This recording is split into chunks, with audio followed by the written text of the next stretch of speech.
Assalamualaikum warahmatullahi wabarakatuh. Alhamdulillah rabbil alamin wassalatu wassalamu ala asyrafil anbiya'i wal mursalin wa ala alihi wa sahbihi ajma'in. Apa khabar semua? Saya doakan supaya kita berada dalam keadaan sihat walafiat dan dijaga oleh Allah Subhanahu wa taala daripada COVID-19 insya-Allah. Baik, insya-Allah pada kali ini kita akan belajar tentang hadis sahih, hasan dan dhaif. Baik, anak-anak pelajar sekalian. Yang pertama kita akan belajar tentang hadis sahih. Yang kedua kita akan belajar tentang hadis hasan dan yang ketiga ialah hadis dhaif. Insya-Allah terlebih dahulu kita akan melihat hadis sahih. Baik, apa makna hadis sahih? Hadis sahih ialah hadis yang diriwayatkan oleh perawi hadis yang adil dan dhabit. Bersama sanad, tidak ada syaz dan tiada illah. Jadi anak-anak pelajar sekalian, kena ingat takrif hadis sahih ini ada 5. Iaitu yang pertama, perawi hadis yang adil, dhabit, bersama sanad, tiada syaz dan tiada illah. Baik, pembagian hadis sahih. Hadis sahih terbagi pada 2. Iaitu yang pertama sahih li zatihi dan yang kedua sahih li ghairi. Baik, sahih li zatihi ialah hadis yang diriwayatkan oleh rangkaian perawi yang adil, dhabit, bersambung sanad, tiada syaz dan tiada illah. Maksudnya hadis sahih li zatihi sama takrif macam hadis sahih. Baik, hadis sahih li ghairihi ialah hadis hasan pada asalnya. Hadis hasan yang disokong oleh riwayat yang lain yang setaraf dengannya ataupun yang lebih kuat. Jadi maksudnya hadis hasan li zatihi ini ia adalah hadis yang diangkat martabatnya. Diangkat martabatnya kerana faktor luaran, iaitu wujud rangkaian sanad yang ramai yang menampung kekurangan pada hafazan dan dhabit seseorang perawi. Kita lihat pula syarat hadis sahih. Syarat hadis sahih terdapat 5. Iaitu yang pertama adil. Adil ni maksudnya memenuhi kriteria Islam, baligh, berakal, tiada fasik dan tidak melakukan perkara yang menjatuhkan maruah. Okey. Yang kedua ialah dhabit.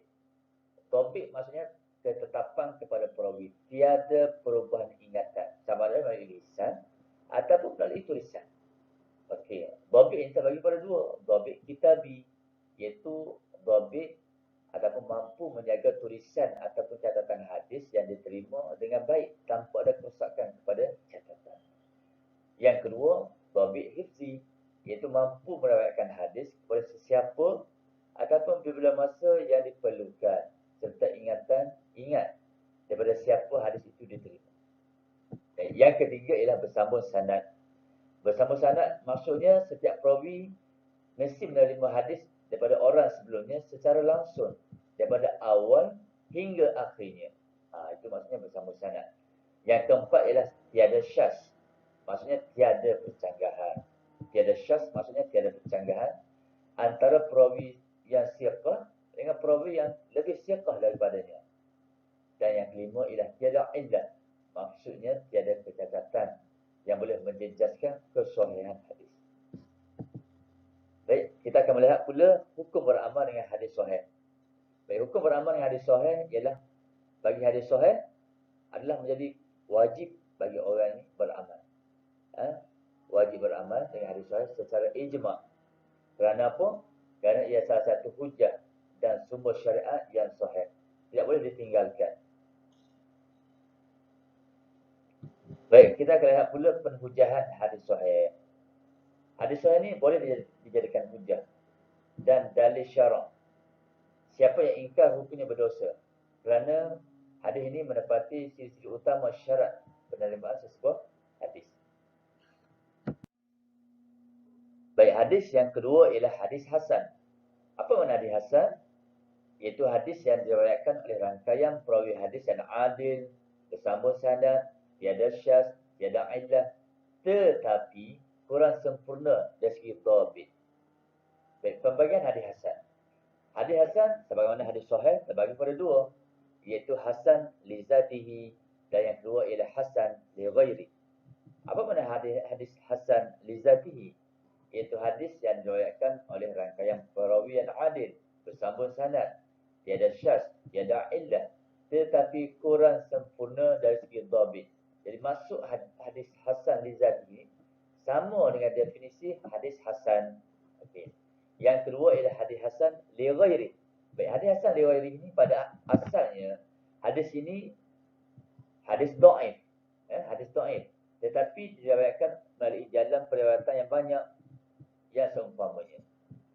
Hadis ini disokong oleh riwayat yang lebih kuat daripadanya, sama ada dengan lafaz ataupun makna.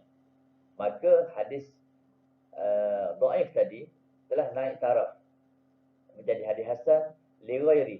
Maksudnya dengan sokongan daripada hadis yang lain dengan syarat kedhaifannya bersifat sederhana. Baik, apa syarat hadis hasan?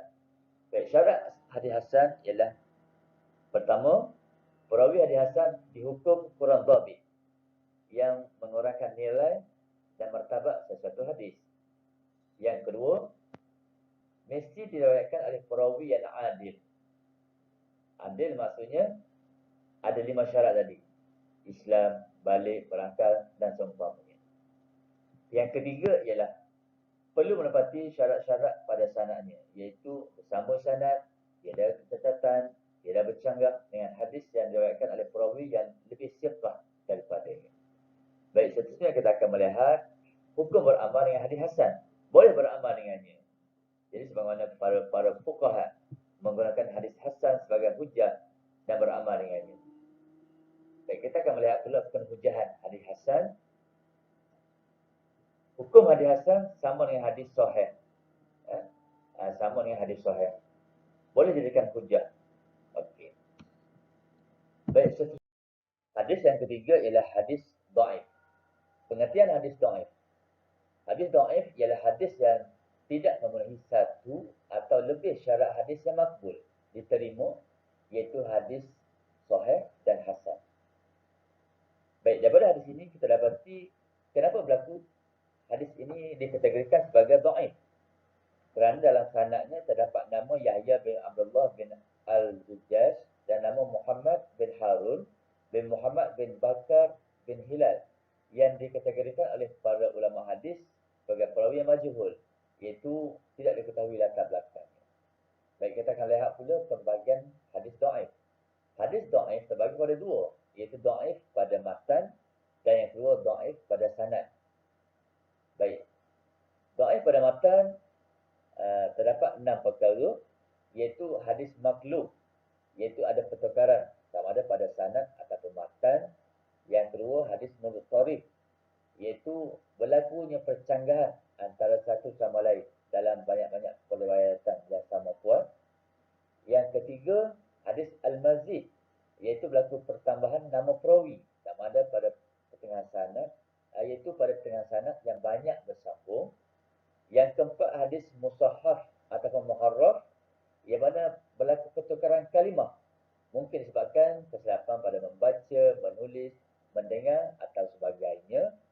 Yang kelima hadis mudarraj, berlaku pertambahan unsur luar pada sanad ataupun matan. Dan yang terakhir, yang keenam ialah hadis mu'allal, iaitu ada kecacatan yang mengandungi illat tetapi tidak zahir.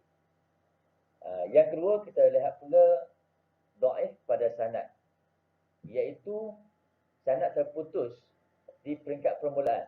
Ini disebabkan gugur seorang perawi ataupun lebih. Ini dikenali sebagai hadis mu'allaq. Yang kedua ialah hadis mursal, iaitu sanad terputus nama sahabat di peringkat sahabat. Yang ketiga hadis mu'addal, iaitu sanad terputus disebabkan gugur nama 2 orang perawi ataupun lebih secara berturut-turut. Yang kelima, yang keempat ialah hadis munqati'. Hadis munqati' ialah sanad terputus di peringkat sahabat atau pada mana-mana bahagian. Dan yang terakhir hadis mudallas, terdapat jenayah, tadlis ataupun pemalsuan dalam periwayatannya.